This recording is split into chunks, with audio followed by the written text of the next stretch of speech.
Assalamu alaikum, this is Maria Zulfikar welcoming you all to the English news from Btv Chattogram. Let's begin with the headlines.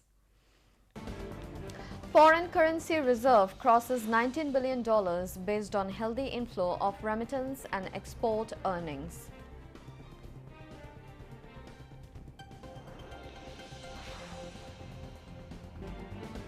Martyred Intellectuals Day tomorrow. President Muhammad Shahabuddin and Chief Advisor Professor Muhammad Yunus to pay homage at Martyred Intellectuals Memorial.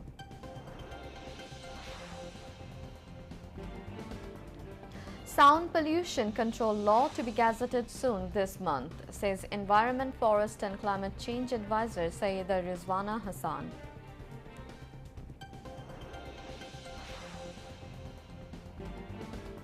Victim families of BDR Pilkhana murder case demand re-investigation and annulment of verdict.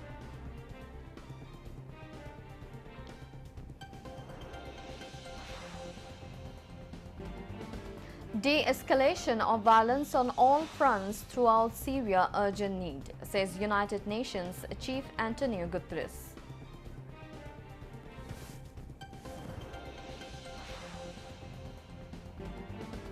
An ICC Champions Trophy concludes Bangladesh tour, heading to South Africa tonight for worldwide showcase.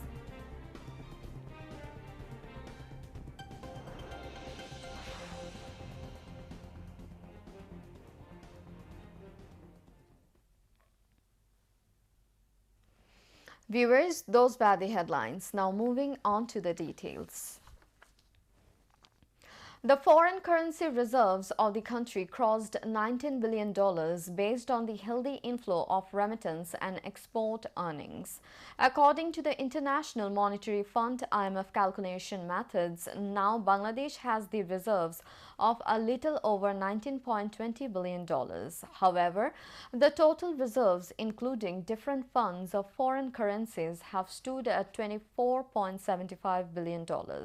On November 11, Bangladesh paid $1.50 billion through Asian Clearing Union ACU for the import bills of September and October.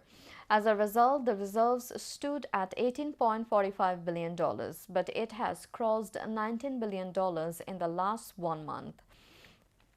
Concerned departments are hopeful that foreign currency reserves will reach $20 billion soon on account of positive inflow of remittance and export earnings.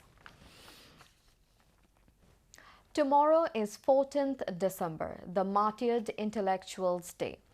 On the occasion of the day, various programs have been undertaken at national levels. President Muhammad Shahabuddin and Chief Advisor Professor Muhammad Yunus will pay homage by placing floral wreaths at Martyred Intellectuals Memorial in the capital's Mirpur in the morning. Bangladesh Television and other privately run TV channels will broadcast the program live. Marking the day, members of the Martyred Intellectuals, valiant freedom fighters as well as war-maimed valiant freedom fighters will pay tributes at Martyred Intellectuals Memorial in Mirpur and Rayar Bazar Mass Killing Ground Memorial, also known as Rayar Bazar Bodho Bhumi Memorial. In addition, different political, social and professional organizations as well as people from all walks of life will pay tributes, marking the Martyred Intellectuals Day. Environment, Forest and Climate Change Advisor Sayyida Rizwana Hassan said the sound pollution control law will soon be published as a gazette this month. She came up with the information today while speaking at an awareness and driver retraining program on sound pollution control in the capital today. Gulshan Society arranged the function. Gulshan Society President Omar Sadat chaired the program while Rajuk Chairman retired Major General Muhammad Siddiqur Rahman Sharkar, among others, addressed it. The environment advisor said all societies in the capital will be brought under this training in phases. People are suffering from the pain of excessive horn. Sound pollution is creating a restive generation, she added. Later, Sayyida Rizwana Hassan visited the Gulshan Lake. Victimized families of BDR murder case have demanded a re-investigation of the Pilkhana murder case and annulment of the verdict. Victim BDR members' families made this demand at a press briefing organized by the BDR Welfare Council at the National Press Club in the capital today. Convener of the BDR Welfare Council, Advocate Abdulaziz, demanded annulment of all the verdicts of the farcical cases of the fascist dictatorship, army government, and the unconditional release of all the innocent BDR members imprisoned for the past 16 years. He said a quick investigation should be started and the culprits should be brought to justice by uncovering the exact cause of the death of innocent BDR members. The families also demanded compensation and rehabilitation to the families of all the martyred army officers and the families of the BDR members, along with reinstatement of the 18,520 people fired in the BDR killings. July Shohid Sriti Foundation's General Secretary Sarjis Alam is hopeful for building a new Bangladesh in a unison manner with the spirit of 2024. He said this at a gathering at the Institution of Diploma Engineers in the capital organized by Chapai-Nawabganj Forum today. Chapai-Nawabganj Forum Dhaka's President Nurul Islam Bulbul presided over the function. Former President's Military Secretary Lieutenant General retired Dr. Amirul Karim Rumi, Anti-Discrimination Student Movement's Coordinator Sadiq Qayyum, among others, spoke. July Shohid Sriti Foundation's General Secretary Sarjis Alam called for taking the new Bangladesh ahead in a collective way. He said autocratic Sheikh Hasina had deprived northern regions of the country. Later, leaders of the July Sriti Foundation handed over grants to the families of the martyrs and the injured as well as local meritorious students. Panchagod, the northernmost district of the country, experienced this season's coldest day as the mild cold wave started sweeping over the region today. The lowest temperature of 8.4 degrees Celsius was recorded at 9 a.m. in the district's Tetulia. This marks a sharp decline from the previous day's temperature, which was recorded at 12.6 degrees Celsius. The icy wind from the Himalayan side is sweeping through the northern region due to the clear skies, amplifying the biting cold.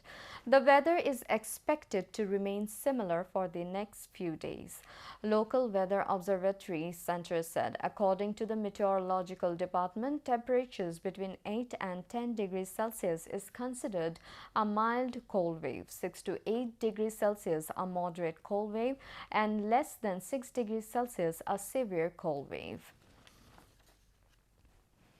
After a prolonged period, signs of relief are emerging in the vegetable markets of Chattogram. The increasing supply of winter vegetables has led to a noticeable drop in the prices of most vegetables, bringing a sense of ease to the general public. In the markets, cauliflower, cabbage are being sold at 40 taka per kg, bottle gourd and radish at 30 taka, cucumber, sweet pumpkin at 40 taka per kg.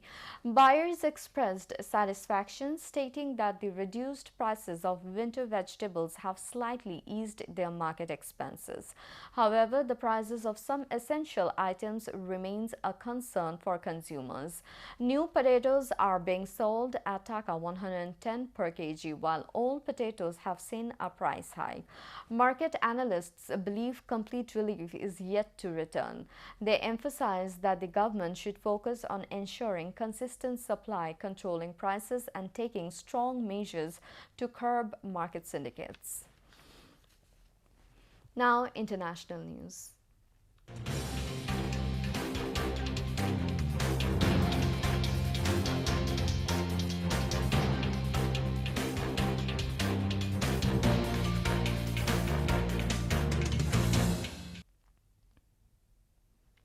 United Nations Chief Antonio Guterres is deeply concerned over the hundreds of Israeli airstrikes on Syria, saying there is an urgent need to de-escalate violence on all fronts throughout the country, his spokesman said.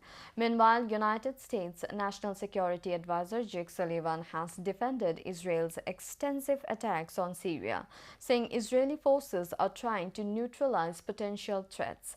Israel has denied media reports that its troops have taken control of further Syrian territory, saying its soldiers are only operating in the occupied Golan Heights buffer zone to protect Israeli civilians.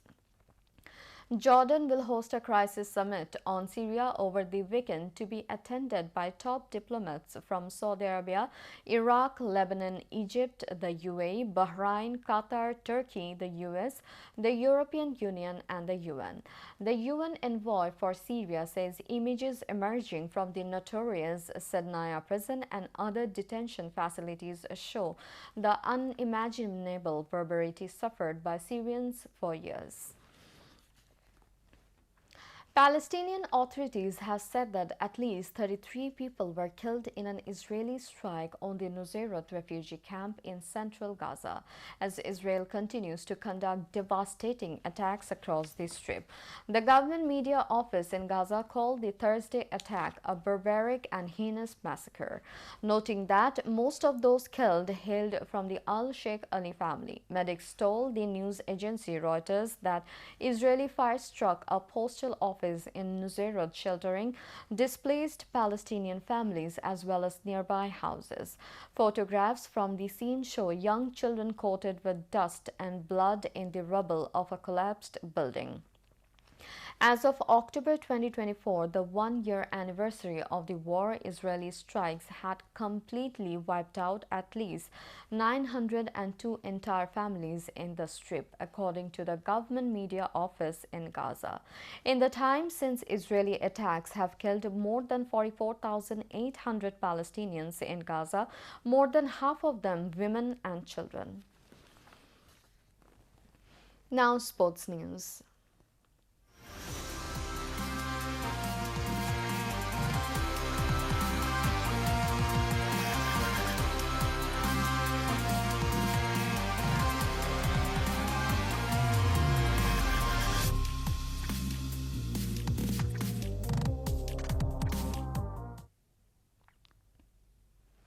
The ICC Champions Trophy is being taken to South Africa at midnight today after a 4-day tour.